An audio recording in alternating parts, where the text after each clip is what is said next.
Greetings, everyone.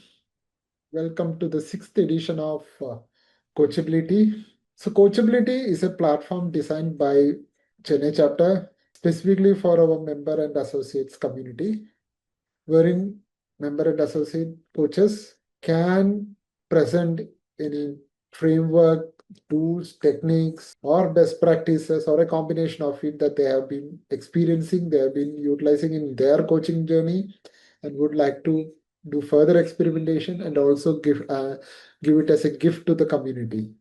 Right, so that's the overarching objective of Coachability. In the same line we have today, today's webinar is Transformative Leadership, Leveraging Stakeholder-Centered Coaching for Success by our member coach VijayaShree Parameswaran. So VijayaShree is an executive and organizational coach. She is an ICF certified PCC and an organizational strategist known for her 30 plus years of battle-tested experience as a serial entrepreneur and a former corporate leader at Amazon and NEC Japan. A certified Marshall Goldsmith and Leadership Circle profile practitioner, VijayaShree specializes in guiding senior leaders through complex challenges in organizational transformation, cultural design, and strategic execution. Now, with this intro, I would like to hand over the platform and the session to VijayaShree. VijayaShree, welcome. Over to you. I'm just having feedback. Yeah, thank you, Ranjit. Sorry, I started earlier than that. So beyond feedback, beyond that 360 feedback, how do you leverage the result and how do you show the shift, right? So that is what we are going to look into. And I have Ganesh Tapati here, my co-founder and partner in 𝐊𝐞𝐲 Consultancy. We work very closely, and he works with on the research and analytics side of our programs. We also work on organizational development programs on culture, etc. So we have this in-depth knowledge, and we have worked with many leaders in this space of during the culture. We work with leaders in their transformation journey. And here we are discussing about the dual mandate that we have, the cycle of behavioral change. What is leadership circle profile? A real-time example. What is Marshall Goldsmith stakeholder coaching, the mini survey, and also discuss the practitioner edge. That is the agenda for the day. So the executive gap that we are talking about is the 360 that we have, or the experience we have in organization through our career. We have an awareness. We have an awareness through the feedbacks that we receive day in, day out. We have the awareness through the results we produce. We have the awareness through the inability and the challenges we face. But does that result into action? How does a traditional 360 awareness without structure does not lead to a sustainable change? So how do we create a sustainable change in the habit? So this is where how change is easy, changing the perception of stakeholder is hard. Like maybe I understand, I took the feedback well. Now, how do I change the perception of the stakeholders?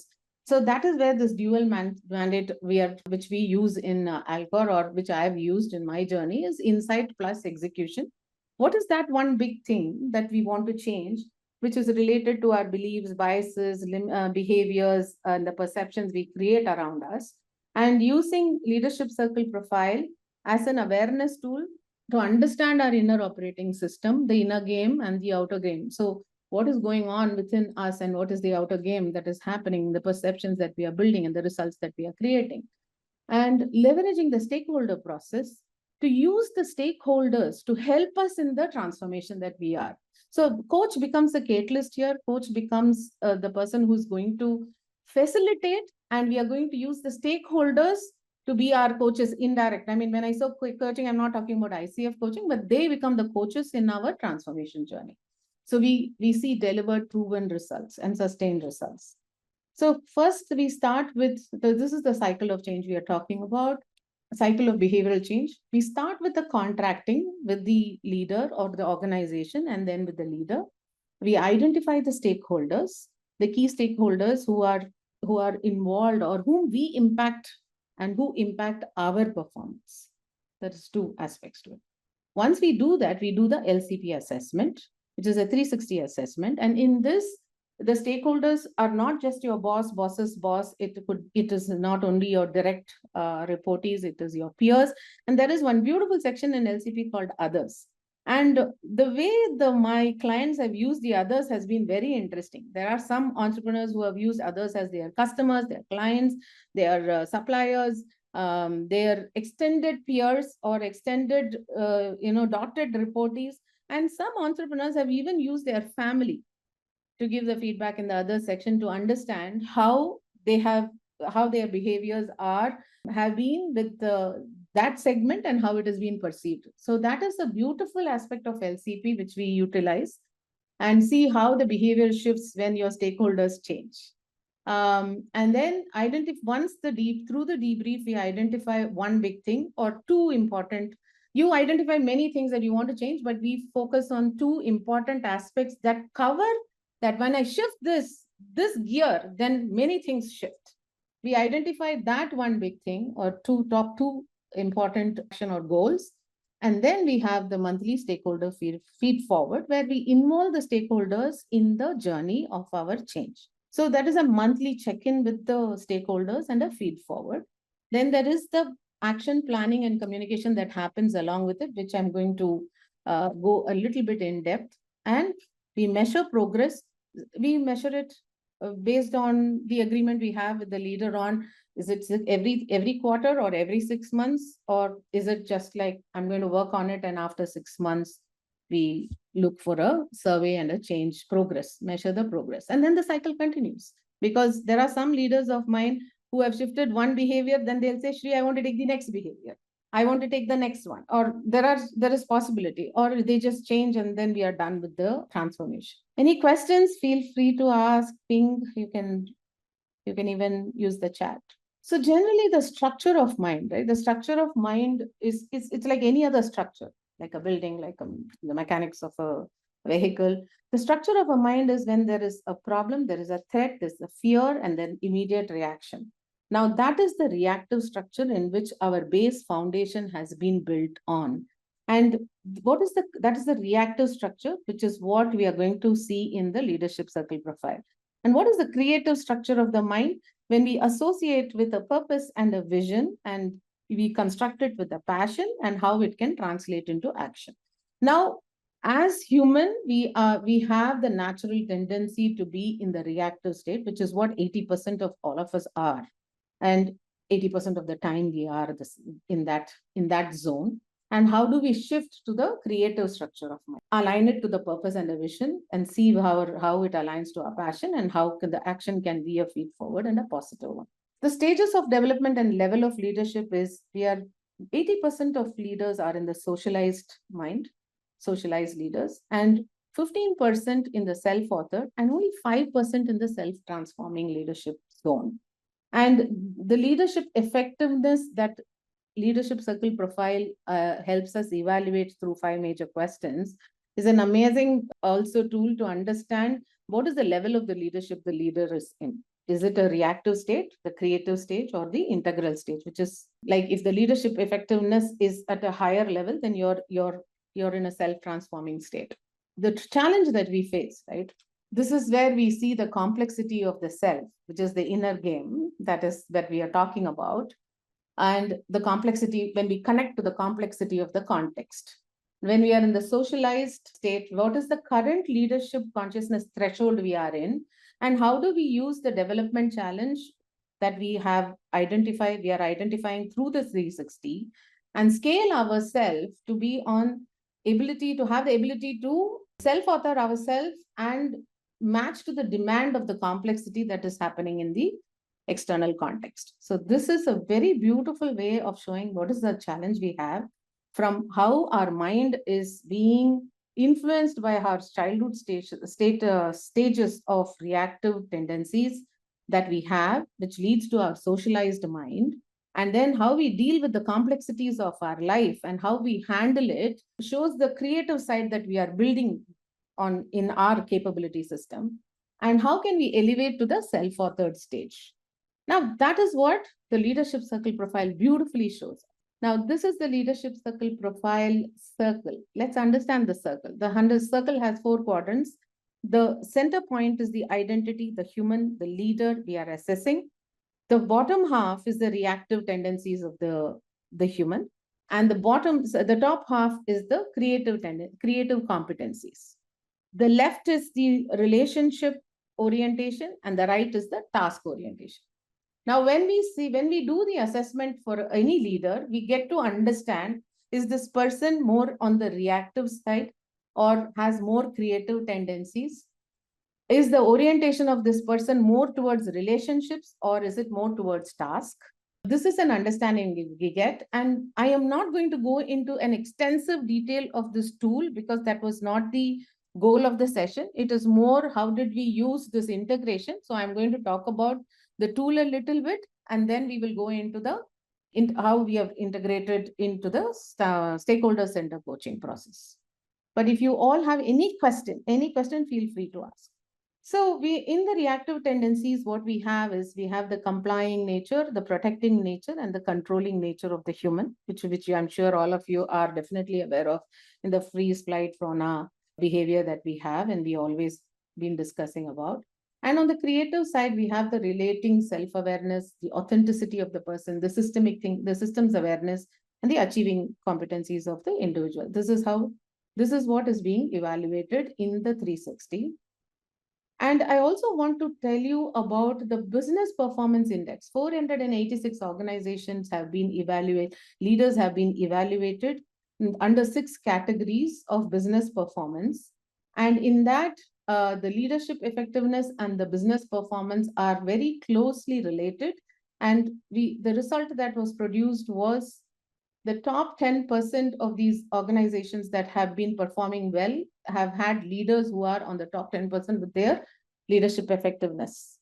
So the highest performing, this is the leadership circle profile report, and the highest performing leaders who were evaluated, the top 10%, this is how their graph looked like.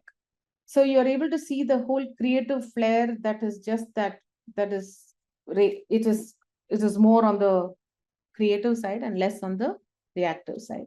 And the lowest performing the leaders, average profile of those leaders whose businesses were evaluated as low performing, were high on their reactive tendencies. So this is how it looked like. So the bottom 10% was highly reactive leaders.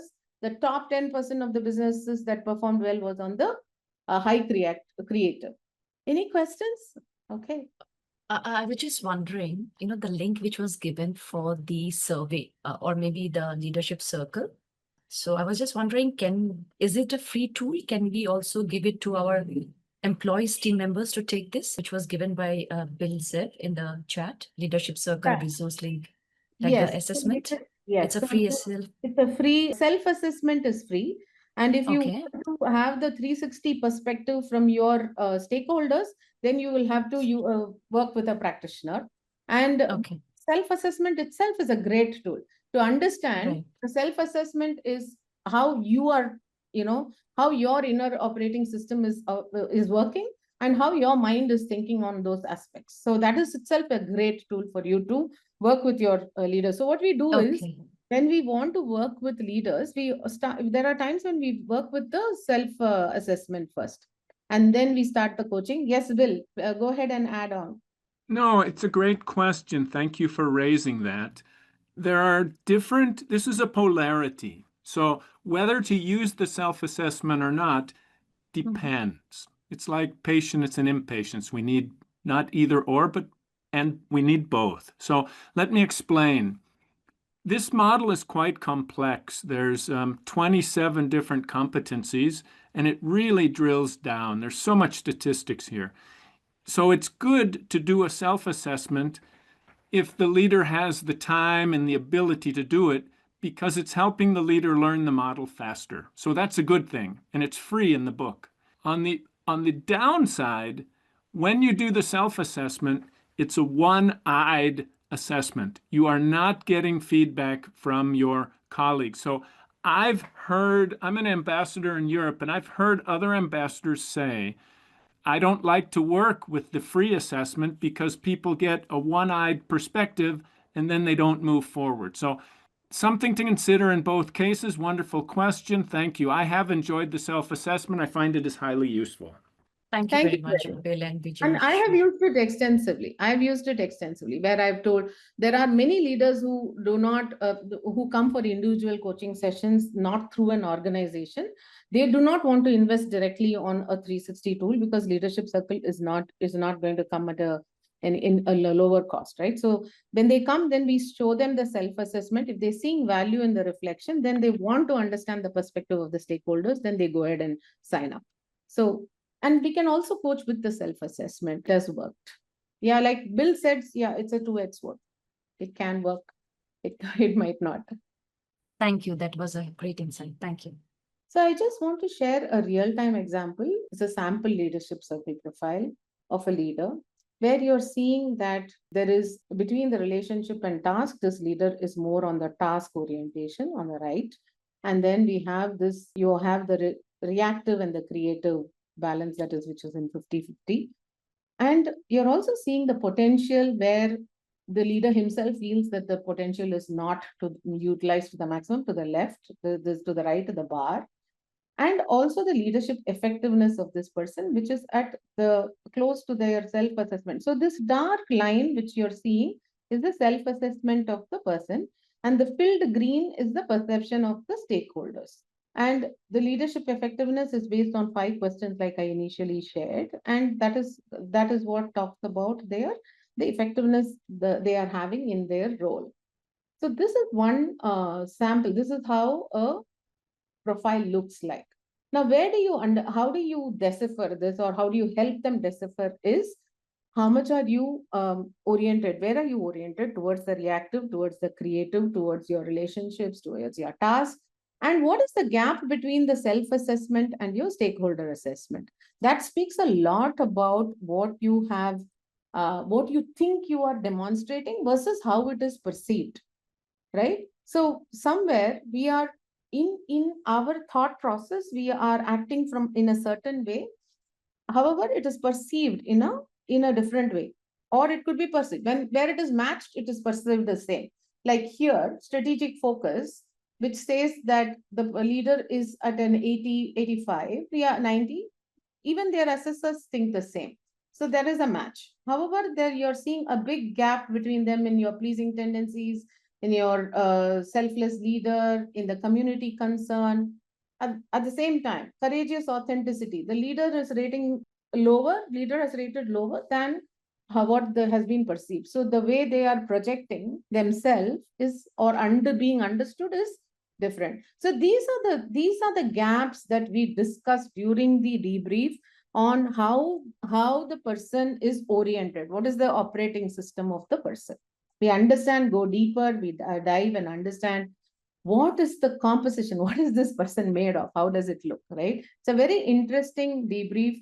It takes 3, for me, I have done debriefs. We offer 3 sessions, but sometimes it goes beyond three sessions. Sometimes it's like there are certain leaders of mine who say that, Shri, I just want to sit this and come back. And we give the guideline, we have some 1 or 2 sessions, and they come back with great reflections on their own.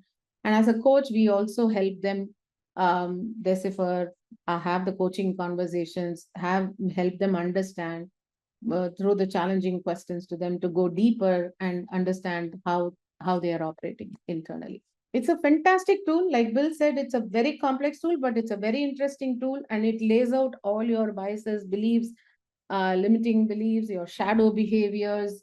All of it comes out explicitly, just like, it's all out there in the open, and it's great. Not just a conversation starter, it's actually a transformation starter, I should say. What comes out here, Ganesh, can you share those habits documents? So what comes out is, like Marshall says, what got you here won't get you there. The ineffective and often unrecognized habits of these leaders come out. And I'm just sharing a sample here. Here you would have shared a file, you would have received a file that has been shared, which are the usually often unrecognized behaviors. And there is one more file, which is a common for women leaders that we have. Ganesh, if you can share that, that will be wonderful. So we see the pattern. We see the behavioral pattern. We see what is coming out from the 360. The interesting part is we just don't come up with what is not, we come up with what is working well. And sorry.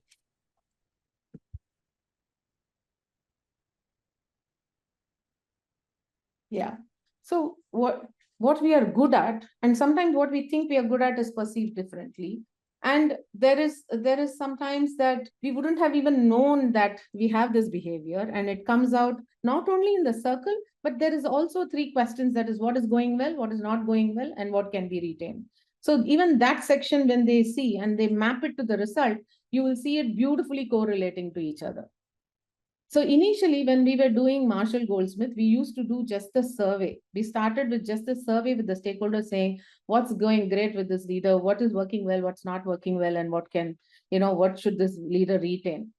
And that was just, sometimes many leaders came back and said, it's very subjective, Shri. They are all working on this space. So, it looks very subjective to me. But when we did this with LCP has the same questions we can utilize in the end, but the result of the survey will also map to the result that is coming in the questions. So it became highly validated, and you will also see the result being mapped to all the leaders who have taken this leadership circle profile, and where are you standing with respect to the percentile. That is also a great information for leaders to have. So how about Ranjit? Would it be okay to give a breakout to them, to all of them, to just share what are in their journey as coaches, what are the ineffective or often unrecognized habits that they have seen or experienced, and if they can relate it to the leadership circle profile. So I would love to keep this profile out there. Yeah. And in the breakouts, they can just join and discuss, and maybe we can also get into the breakout room. Absolutely, absolutely. And how long do you think we should have the breakout? We can keep it for 15 minutes, maybe. Okay. Yeah, that should be fine. Let me. Yes, Bill, you can join back once you're done with that meeting. Thank you so much. Shripriya, you can just join with your head, just your voice, maybe. So what are we exactly doing in the breakout room? The breakout room. So sorry, Aruna, I was not aware that it was 90-minute and there was a breakout possibility. So what I thought was we can utilize all our coaches here based on their experience, share how they are now reflecting it against with the tool and seeing where the reactive tendencies are coming and what creative competencies are being impacted in their coaching journey. What are they observing? Oh. Is it possible for us to take a screenshot and put it in the chat box once we go to the breakout rooms? I don't think this won't be available. Yeah, sure. That's a possibility. I think that's possible. So I'll shortly open the breakout. So let me put this in the chat. Aruna, you shared. Thank you. Thank you, Aruna. So let me open the breakouts. I'm creating 3 breakout rooms. Okay, and time. Yeah, I've opened the room. So you will all be moving into different rooms now. I think hosts and co-hosts are left out, right? Yeah, I'll. No need. I'll meanwhile catch up with Shri on something else. Yeah. So no problem. Others, please accept actually. Meetu, Senthil, Shripriya, Suvarna. I was thinking like I missed on, and what am I going to? I'll just be in the listening mode because I missed out. Hey, Shri left. I think by mistake she left. She needs to rejoin. What happened? I don't know. Yeah, Meetu, can you join actually? Just be in the room. Yeah, I did not, and now I need to get it again. I'll move you into room. I can't move you also. How do I do that? Can't move. What happened suddenly? No, you can move her. You can move her. I can move, but it does not allow me to move to room room 1 actually. Yeah, it's not allowing. Geeta to move room 1 so that people are there in all the rooms. Meetu, I'll move you to room 3. I'm calling Shri. I don't know why she suddenly dropped out. Oh, is it? Shri is in room 3, I think. One person in my room and she's not speaking, so I have no idea what to do. Who's Joyce was there, but there was no response from her. Okay, is that Shanti? Yes, that is. Okay, let me move you to room 1. Should we move Shri to this main session? She's not there, right? Aruna, you're be able to reach Shri? Yeah, she is there in room number 3. Oh, she's there in room number 3. Okay. Maybe that's fine. She might have joined the room. Ranjit, I think Jyoti is not joined room number 2. There's only one person in room number 2. I'll Joyce. join and see. Yeah, please. Okay, I was just trying to see if move her or yeah. Ranjit, there is no one there. In She's room not 2? responding. She's not responding. Yeah, Maybe she waited and then maybe she left. yeah, that's what Shanti also mentioned. So she's See, in the chat, I'm getting VijayaShree Parameswaran left. I maybe don't know. she Maybe joined, but she she left joined. to the breakout room, maybe. Room 2, nobody is there. Maybe you move Joyce to room 1. Yeah, let me try her. Try room 3. Rahul is back. Rahul is back. Hey, Rahul. It says timeout for one of the breakout rooms. Yeah, let's close all the rooms. No, I'm just closing. Okay. So they will have another 1 minute to wrap up and come back. I think all have returned, Shri. We are 13 now. Yeah, thank you. So it was a wonderful conversation that we had on how this is not just a 360 tool, and beyond that, how it helps you to have deeper conversations with your clients, where we are also talking about understanding their shadow behaviors, understanding their limiting beliefs, understanding when we talk about shadow behaviors, it's not just the behavioral pattern here, but also the deeper shadow behaviors we talk about in psychoanalysis. It can lead to that. So it is between the coach and the coachee, where the coachee is at that moment and how your conversation is scaling. And Srinath beautifully brought out that there are beautiful books written by the founders of Leadership Circle Profile, Bob Anderson and Bill, and they have written books on scaling leadership and mastering leadership. And it goes deeper than just being a 360.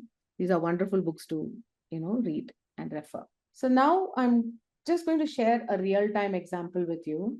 This is a real-time example where the leader had to maintain control over the system, right? The LCP dimension was high controlling, which is low systemic thinking. And there was also a low relationship on the relationship side. It was a low, it was rated low. So the observed behavior was also from the ineffective delegation, and there was centralization came up. And during our reflection, it was like to maintain control over the system. The leader had built people-dependent processes, and she had a real struggle empowering the team.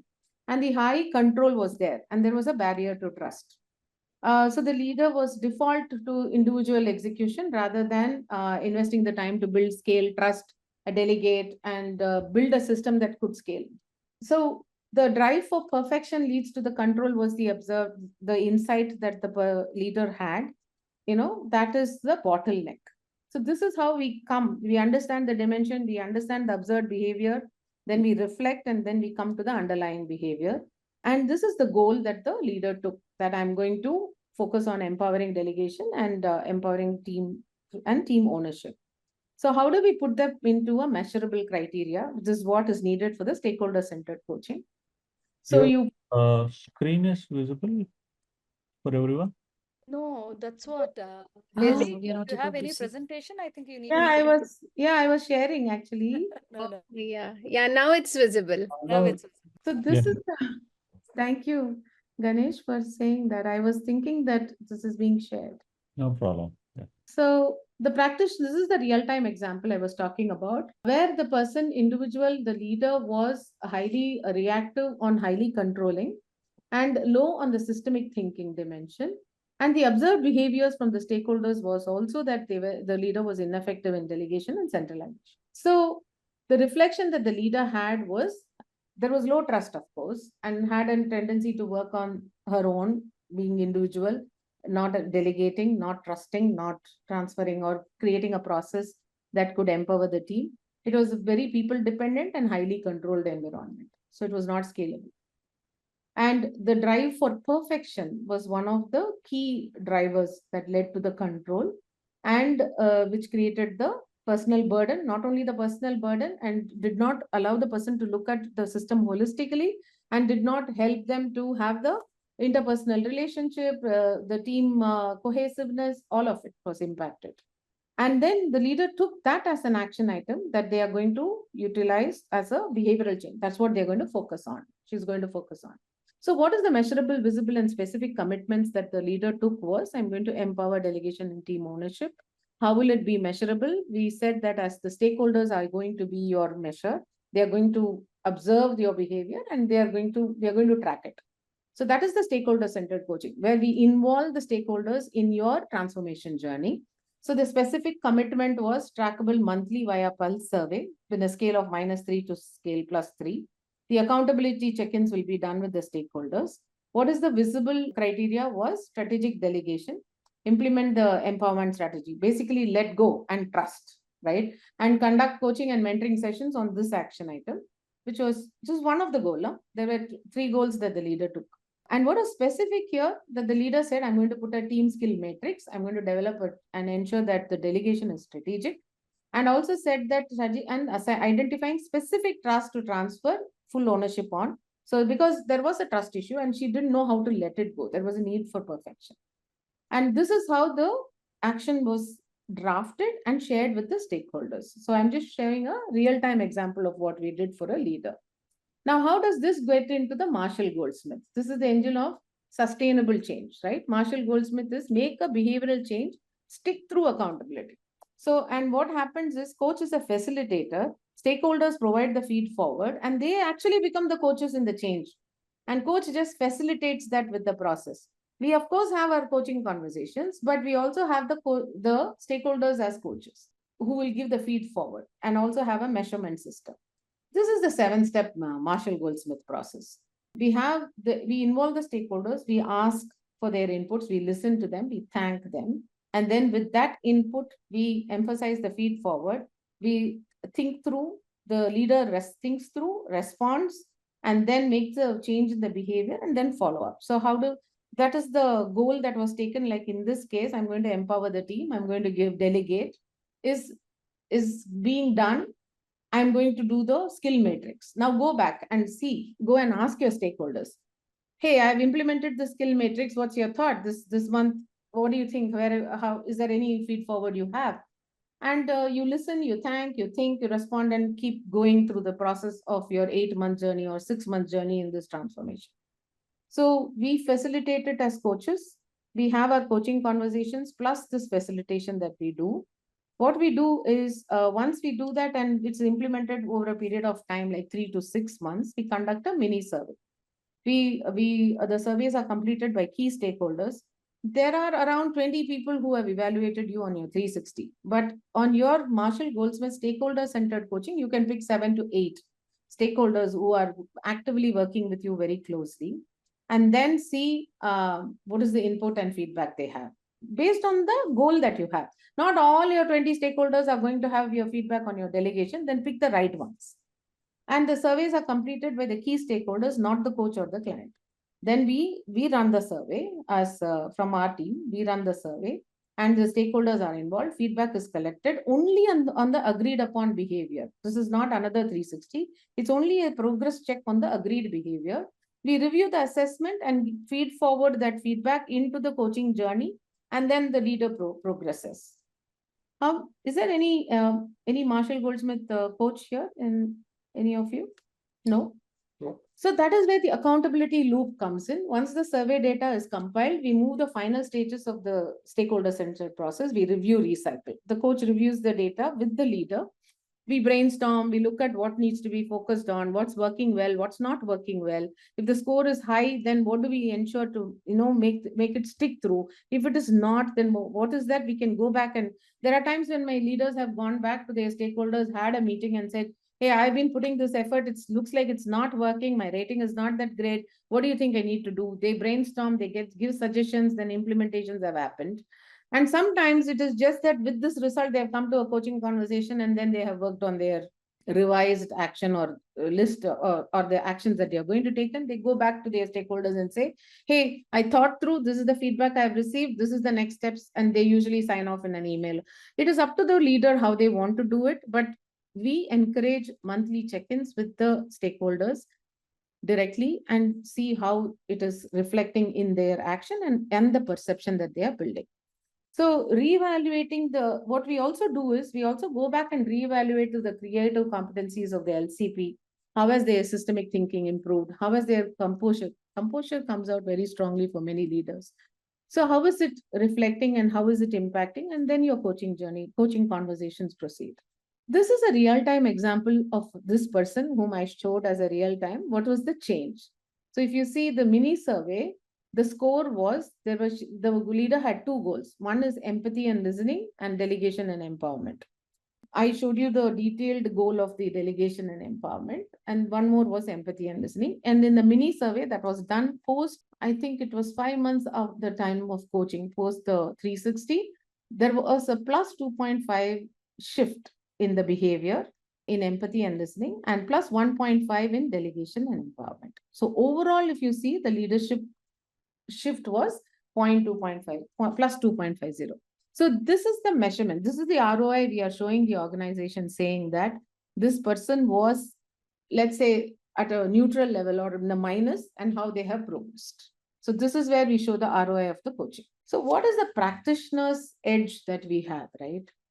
We just not only have the LCP, the debrief, we also have coaching that is going on in parallel. We have the stakeholders follow-ups that is going on in parallel. And in our coaching, what we do is we give high leverage to the development experience through assignments. We use storytelling, narrative frameworks, somatic coaching. Like I was telling 𝐊𝐞𝐲, we also go into the shadow behaviors, we might go into internal family systems. We also use certain tools and assessments, further tools and assessments if there are any, we are seeing because of the personality, if there is any conflict that is coming in, we do everything DISC, or we use partners in Hogan, but usually it is everything DISC that we have employed. And we also sometimes build custom questionnaires if there are some structural challenges we are seeing that they want to crack, then we give assignments, we do some custom questionnaires for them to deepen their insights. So we have used, so this is a practitioner's edge, that you come with your experience, what you have tried, tested. We do visualization, we do art, we do Lego. We use various tools to deepen the coaching engagement, the reflective process of the client for them to transform. Do you want to have one more breakout to talk about? That was the plan, Ranjit, to talk about different tools that we use, that we spoke about here. What else has come up, and how we have utilized it? Or do you want to all come into one room and let's just talk? I think we will have we can have one room, right? Yeah, because that's what I thought. Let's just have one room, and why don't we share our insights? It's a small group, so yes. We can share our insights here itself, right? Yes. Yes, absolutely. Yeah. We can remove the speaker mode, and maybe, I don't know who puts that out. So if I don't know how to remove it. Yeah, I'll do that. And have all of us have a good chat on what is it we have used. I would love to hear what you all have used that helps to deepen the insight of the client and create the transformation. Just trying to get some clarity here, Shri. So basically, the framework gives you enough flexibility to use a lot of other tools. Yes, yes. So as I told you, the journey is stakeholder-centered coaching. You do work with your stakeholders to receive feedback and understand the progress, but there is also an internal process, that operating system, the inner, what is your behavior patterns, your biases, your limiting beliefs, all of that also needs to be discussed, coached. There is one more journey that goes parallelly, right? What is that? How does your operating system look like? And what is your inner game and the outer game, right, that you're creating? So what is that inner game? And understanding that inner game and, navigating through that is also one parallel track that the coach works with the client. And during that time, what is the practitioner edge is what I have shared here. And apart from this, we have used, as I told you, we have used visualization, we have used art, we have used Lego. I would love to understand the coaching frameworks or the tools that has worked well for all of you. It'll be good to hear from all of you what you have used. I can say, Shri. Yeah, 𝐊𝐿𝐼, start. Yeah. No, this I had used in, I used to use this in training, this river of life thing. So this I had used with an executive. That was not a river of life, but the challenges the client was facing. And in the river of life, we were only telling like how the person was and what was going on. So here it was like during the course of whatever they want to accomplish, what were the obstacles and what was going on in their mind. The client was very new to coaching, and probably this helped them like include a little fun and open up also and make it a little lighter than why am I being coached like that. So yes. That's nice. So And it that, is art-based river of, or is it a visualization? no art, like not a drawing paper, but just in their own notebook. Yes. Oh, nice. Thank you for sharing, Meetu. Aruna, I would love to hear from you what you use.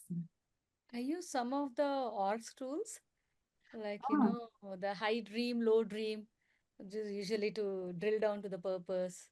And then sometimes there's a tool which actually called My Land, Your Land, but I use it single because when we're doing the executive coaching, not with the team, I ask them to switch over to the other land and then see, how does that looks like to them, and how this land, where they are coming from, looks like.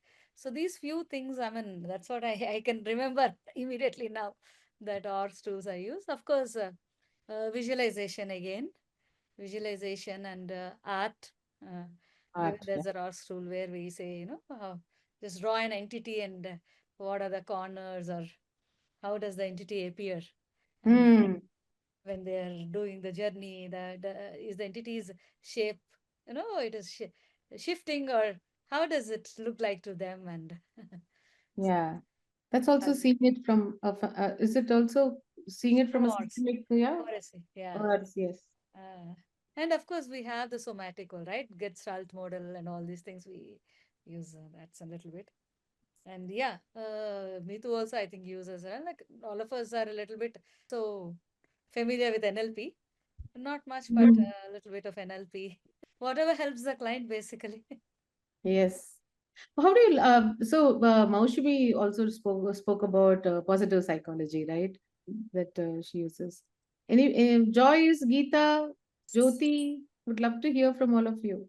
So what we do, like in coaching, one of the thing is appreciative inquiry that we have been using quite a time, just to understand, like if something is a strength, why not use it aggressively more, so that people would be knowing you more of your strength rather than the areas of improvement. So that is one. But apart from this, we try to also, look at like assessment reports, assessment development center reports, which is evaluation by from the stranger. Then we look at 360, which is evaluation from your known people. And then we also have a series of psychometric tests that we kind of use it to delve deeper and know more about a person. So it's a self-evaluation. So self-evaluation, evaluation from known people, and evaluation from unknown people. So kind of this really helps to know more better, when you have all those things. But maybe most of the time we don't get all access to all the reports, but at least whatever is possible. But we try to start with psychometric to know more about his personality, and maybe a little bit of appreciative inquiry. NLP also depends, case to case. It gets scattered. So yeah. What is your, and this is a question I'm asking all of you. What's your take on this stakeholder-centered coaching? Because all of you, and I mean, I know that we don't have a stakeholder-centered coach in this room. So, and I just shared the whole, how it works and the mini survey and all of it. I would love to hear how many of you see it as a result, ROI-based coaching, and that it does work. I mean, it does sound interesting. How does it sound? No, it certainly, I think, creates more accountability and quantifying the result, basically, because when we come to executive coaching, that's the thing, right? How do we show at the end of 6 sessions the progress? And Yeah. then why got a doubt in this phase where you said, reaching out to the stakeholders and getting the results. So how do we, so it will be the coach who will be administering, right? All the tests. Okay, I'm going to, Bill will have a very different perspective because we are talking about Europe and US markets. But in India, I'll tell you how it works. Yeah. I have two type of leaders. One, no, I will not go and ask feedback from anybody. I don't want to ask. This 360 is enough, and this itself has shocked me a great deal.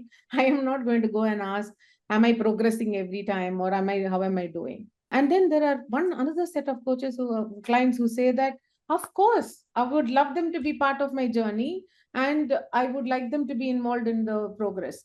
And now the key element here is we tell them that all the people who did your 360 are not part of the stakeholder-centered coaching. So the minute you give that clarity, the stress level comes down.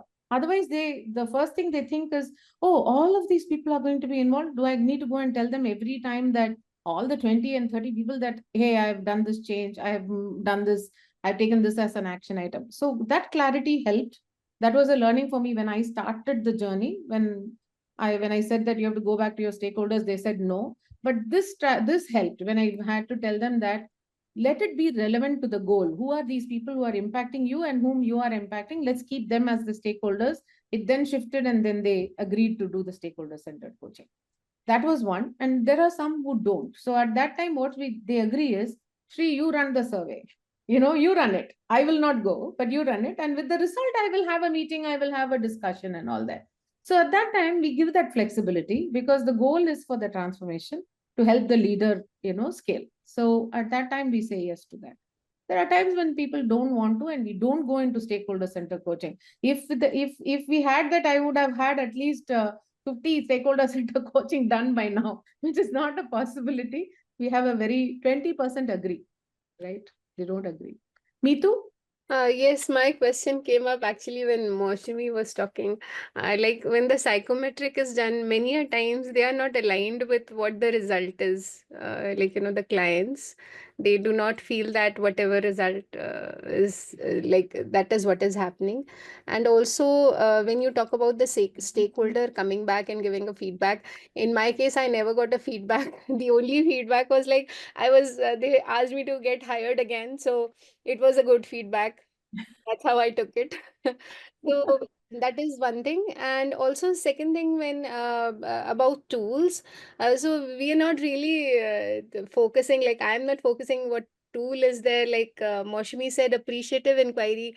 So maybe like when the person is in a resourceful state, then they come up with solutions. So we take them to a positive state. But I'm not really thinking like, but this is what I'm using. So that was one thing, that is why I did not mention all these tools. Becomes a part of the process. But I would like to know also, like, how do you go about it? I do ask them, like, where is the disconnect when they feel that they are not aligned with the psychometric assessment? So I would like to hear from others. How is it that we can go about it if there is a disconnect? That's a great question, Meetu. Yeah, psychometric too. I don't use much of psychometric. Maushami, I think we should hear it from you. So I think when you look at psychometric, it's a self-assessment, it's someone who wants to go through, they give it. So it's the kind of an honest answer that you get to see if the person is honest, I'm sure the person would be honest because that's why the person is going through a developmental spree. Coming to 360, what happens is, I think it's very, very important before you actually go ahead doing a before you actually go about doing a 360, I think, or maybe when you are actually submitting the report, you need to do a kind of a debriefing session. It's very, very important. And also allow these people to know that, you do 10 good things and one not so good thing. People will always remember the one not so good thing. So don't, take this as a face value key. Oh, what is coming from the other side? It's already, it's written, in black and white. No. Accept what you want to accept, reject what you want to reject. Because this is the experience that I had, there are a lot of people who says that I don't care about the marks that I got. I know that because of me being a little aggressive, I could see a very vast difference in the performance and the behavior. So I'm okay with that. That's the ultimate goal that I wanted. So people are not very fixated with the marks which they are getting or rating which they are getting from their stakeholders, So maybe a kind of a debriefing is always important, when you hand over the report. And as I mentioned, we don't really give the report to HR. We only give it to the participant to make sure that, it's your developmental goal. You should own the data. Otherwise, the moment it gets into HR, compensation, promotion, decision, whatever, blah, blah, you have, it gets into the picture. So yeah, probably, these are some of the ways that we actually explore on this kind of initiative. Yeah, so that's a great point, Maushami. So when Meetu, when we do this 360, and if it goes without, this tool which we are talking about, LCP here, is very strong. I've never had a situation where people came back and said, no, this is not me. They said it because of bias. I know who said this. Because the circle is validating your thought versus the perception. So immediately the leader goes back to think that, oh, I did it with this intention. Oh, this has been perceived like that. When you go with a narrative that just the questions early, which I started Marshall with, was with just the questionnaire of 360. That time they were not willing to accept it. They were like, no, this is very biased. I don't want to agree to this statement. I know who said this. This is because this department is like this. But when it came with the circle, when it came with their thought reflect, where are they on their thought process versus what is being perceived, it actually made them understand, oh, this is what makes me do this. Oh, this is my reactive tendencies. And this is how the creative is being reflected. And this is how I am perceived. And that made them start to reflect rather than, negate the result or shy away from the result. They started reflecting. Yeah, there are times when it's hard. Some people are like, hey, I did it with all good intention. What is this? Why is it reflecting this way? But after some time, they do come back and start reflecting, because once you're seeing it, you can't unsee it. So it keeps playing in your head, and they start reflecting. There was one leader of mine. She went into literally, I should say, she just disappeared. She didn't talk to anybody for 1 week, not even her team. And then she bounced back like a phoenix bird. She came back and said, I know what I have to do. Come, let's talk. That is the depth in which this data can help. It's talking about how your reactives are playing in yourself, in your thought process, in your behavior, and how that is being reflecting in the outer game or how into the world, and how that is being perceived. And what is influencing? My controlling is high. So I'm able to achieve result, but at what cost? At what cost am I achieving it? Right? I'm protecting myself so much. At what cost? I'm a very authentic person. I have high integrity. Why is it not seen? So these questions come out so beautifully, and the reflections are very powerful. And your coaching conversation it kicks off very quickly into depth. That is the beauty of LCP. The depth of your conversation is very quick. Thank you. Yes, can Bill. see your Yeah. passion there, Shree. I raised my hand only to get your attention. If the presentation is done, Yeah. we Yeah. can take it off. We can have a group photo. And Ranjit, I think it's time Last for screen. I will just show the last screen. sure. This No is the issues. I'm actual just wanted to example. check. This is an actual example of a 5-year CEO journey, Mm. where the leadership circle profile was done in 2017, 2020, 2022. So you can beautifully see how the creative flair of the person has shifted and transformed, right? And this is something which we are very proud to show, and how it's so that's why I love this combination of LCP and stakeholder centered coaching, because it's very result oriented. So that is yeah, I think that's the last slide, Aruna. Yes, love to. I will stop presenting, Then we can take a photo with all the. Yes, yes. and hopefully everybody can come on camera. Suvarna, Yes. Joyce. Yes. And I don't know if there's time. These two books are extraordinary. Yeah, we did speak If you about. don't have these books, I highly recommend them. I've spent 5 weeks with each of the authors in the last 3 years, Yeah. mastering leadership and scaling leadership. And when it comes to tools and stakeholder-centered coaching, it's brilliant for accountability. So I love the contract, where I ask the leader to rate themselves on courage, humility, and discipline, 1 to 10. 10 is perfect, 1's the opposite. And then if they give me a number below 8, I say, I'm sorry, the coaching cannot work. Some coaches say 10, I go down to 8. And if you're below an 8, we do have an option. If you would like me to be your accountability partner and point it out to you, and we do a get well plan, then we can work together if you're committed to work that. So the contract and stakeholder-centered coaching, I've added a page where they write down what they would notice when they're high and low on courage, humility, and discipline. They write their own rules. You've got them. Accountability is so important. That was coming up in Marshall's latest book, Becoming Coachable. Another tool I like in stakeholder-centered coaching is that it doesn't always only change the behavior of the leaders, it also changes the perception of the stakeholders. And your leadership brand, the way you get promoted or a pay raise is not from what you do, it's how others see you, especially as you go higher. What got you here won't get you there. It's about leveraging others. So those are my two favorites from stakeholder-centered coaching. My favorite from the leadership circle is they sell a mat. It's darned expensive. And by the way, both of these certifications cost $3,000 or $4,000. They are not cheap, okay? And if I can help you people in India, ping me with an email, and sometimes I have a little influence there. I'd be happy to do that, okay? I can't promise, but I will try.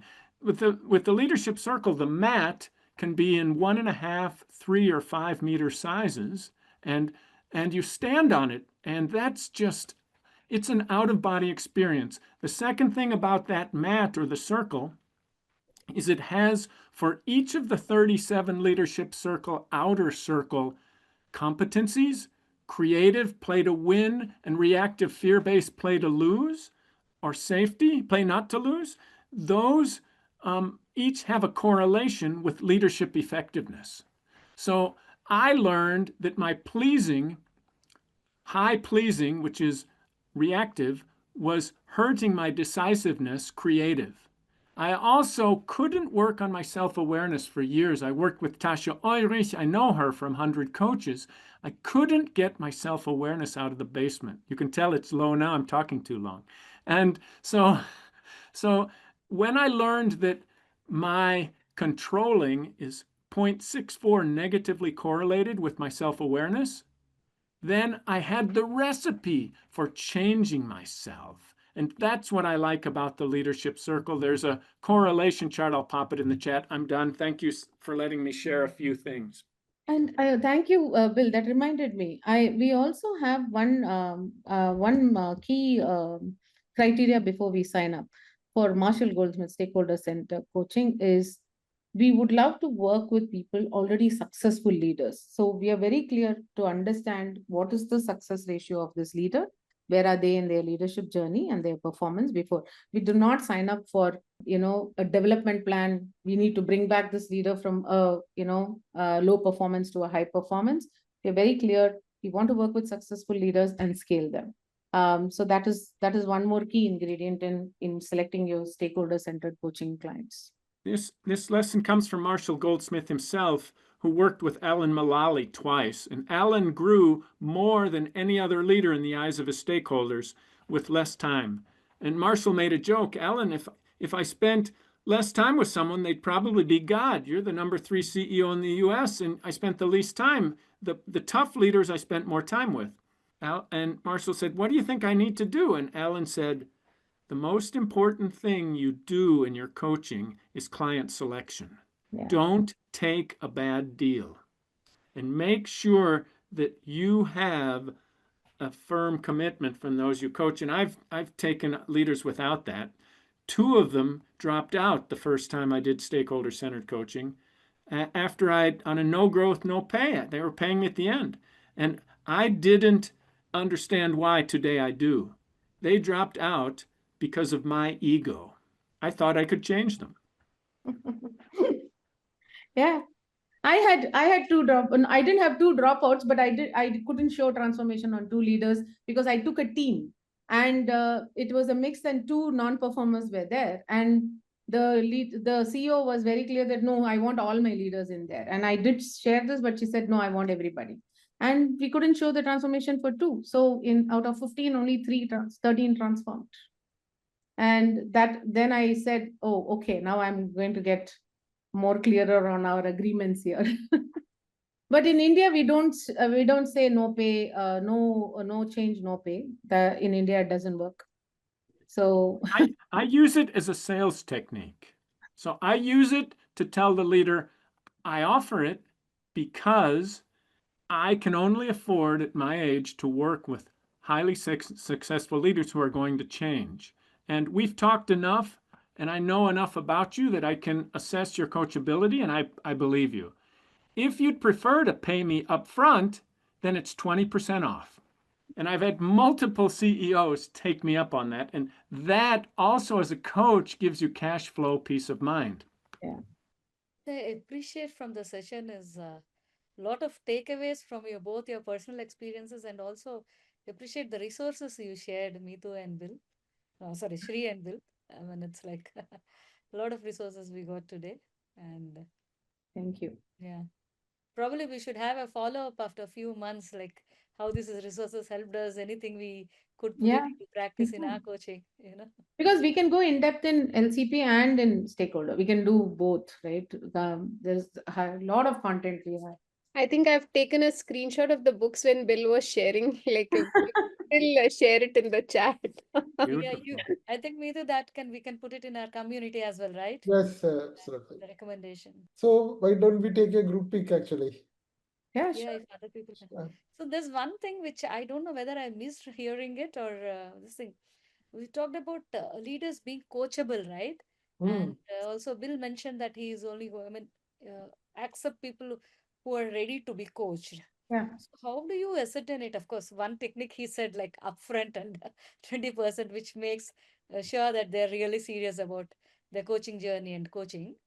But otherwise, how do you evaluate or how do you come out? Yeah, go ahead, Bill.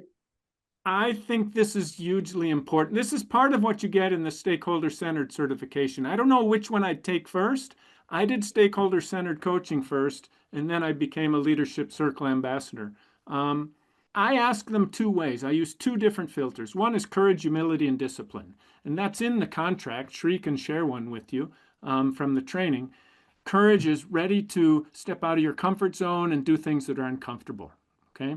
Humility is two-sided. It's number one, knowing it's about other people, not about you. But humility is also about sustaining judgment and knowing that no matter what we see, we only see half. You know that in India so well. The rest of the world doesn't know that. Sorry. Okay? And then discipline is doing the work. Okay? Getting the feed forwards. And I rate them on 1 to 10 on those. They'll tell you. They know exactly. The second one comes from this book. It's called Becoming Coachable. Becoming And coachable, yeah. the second one has 4 different filters. I mixed the first two up. One of them is open to feedback. Another one is open to change. I don't know their order. The third one is open to doing the work. And the fourth one is open to accountability. That's new. When I learned that from this book, and I always ask every leader I coach, every coaching session, what are a few things you would like me to hold you accountable for? And another thing I learned in stakeholder-centered coaching from the great Frank Wagner, he was sitting in front of Bill Gates and ended up coaching Bill Gates' CTO twice. Frank taught me I like to do weekly check-ins, and that might be my all-time favorite tool. I use a software where I ask the leaders to fill out on their mobile phones each day 3 or 4 questions with text. The questions always begin with the words, did I do my best to? Those words didn't come from Marshall, they come from Marshall's daughter. Okay, so this has been evolving. Frank Wagner, who is the #1 stakeholder-centered coaching guy in the world after Marshall, he added another twist, and that's what I'm going to share with you now. The other twist is book a weekly check-in. It can be 15 or 30 minutes each week. And when I, as a coach, have read their reflections and their questions, then in 15, 20 minutes, they get hours of coaching value. And I'm sharing with them, then how did we do on the things I held you accountable for last week, and how do we do on the next week? Now, I'm in contact with a great company in India. I'm trying to figure it out because I need a new software vendor. They're called Simply Coach. Maybe some of you know them or work with them. It's going to be a lot of work to set that up. My dream would be to get a few practitioners and set up the perfect documentation system in Simply Coach. So that's a little advertisement for me. If you're interested, feel free to reach out. I've connected a few of you on LinkedIn. Shri, thank you so much. And Rajit, I'm sorry to be hogging airtime. Sorry for that. Thank you, everyone. Your comments about giving feedback to stakeholders was spot on. That's really, really big. And on the woman who was a week away, in the stakeholder-centered coaching training materials, there's a grief curve about Kubler-Ross. And that grief curve shows that people go through the grief curve and they need to come out before they're ready to talk. Some people, that takes a week. Other people, it takes 5 minutes. That's a beautiful example, Shri. Thank you for bringing that up. That's a hard one. Actually, I had three slides full of examples. Ah, good, Bill. Three slides full of examples, and I wanted to do that. So then I felt that, oh, coachability is about how you use tools. So I have to show the transformation. Had I known that there was a breakout, I would have done something on that aspect of reflecting on those behaviors. It would have been fun. But thank you. Thank you, Ranjit. Thank you, Aruna. It was wonderful. Thank you for the opportunity. Thank you all for staying through. And thank you, Bill, for joining and sharing all your wonderful insights. Thanks a lot. Thank you. And let's take a group pic before we. Picture? Yeah, sure. Yes. And I request others also to come on camera. Oh, Srinath had to leave. Okay. Can you help with the photo? Yes, I'm taking pictures. Okay. Yes. I've been taking all through also. Oh, okay, that's good. Okay. Excellent.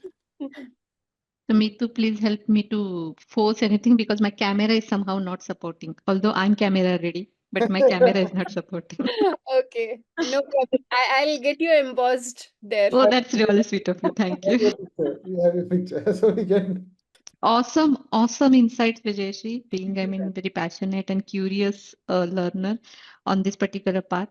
This really helps, and I could resonate with lots of examples, the which you shared, because day in, day out, the kind of statements we get from leadership. Oh, it's not something, it's not required to me. You can just go and coach to my direct subordinates or something. These are very, very common statements. So if we say that, okay, what is your, idea about the coaching? Oh, I don't require it. You need to talk to my subordinate. So this is very common, in my opinion. But this is area, it's full of learning and fullness. Thank you so much, Bill. I have definitely taken the notes of those particular books, and whenever I will read all those things, certainly will drop a message to you. Wonderful. Wonderful. You can reach out on LinkedIn. There's not so many. Absolutely. Bill Zeebs. Absolutely. Thank you. Bill, I would like to thank Bill because he called out coachability multiple times. It's a way of Yes. Yes. Advertising our program. I will do it some more. You can count on me. Thank you. Good, and yeah, it's a perfect session actually. Yes, very good discussions. Though the number of people were little, but with the close group, lot of very focused discussion. Then that's the intent of this program. The initiative that we run is come and discuss and then do experience. Experiential learning is what the underlying theme of this, and I think all of us are going back with many insights, right? Many insights, practical insights. I would say it's not knowledge. It's more practical insights on how do you apply, and coachability of the coaches is something that I'm going to take away, right? It's just not if you can't coach, like if somebody is not ready for coaching, right? And then that defeats the purpose, especially as VijayaShree mentioned about a group coaching, where if there are few people who are not scaling up to the program and the framework, then it becomes challenge for the rest of the participants could be, right? It's absolutely. Thank you, and I request everybody to fill in the feedback form that, and we would like to hear from all of you. And with that, I thank VijayaShree, Bill, and everybody who contributed to making this session a success. And have a good day. Thank you so much, Anji. Thank you all. Have a good night.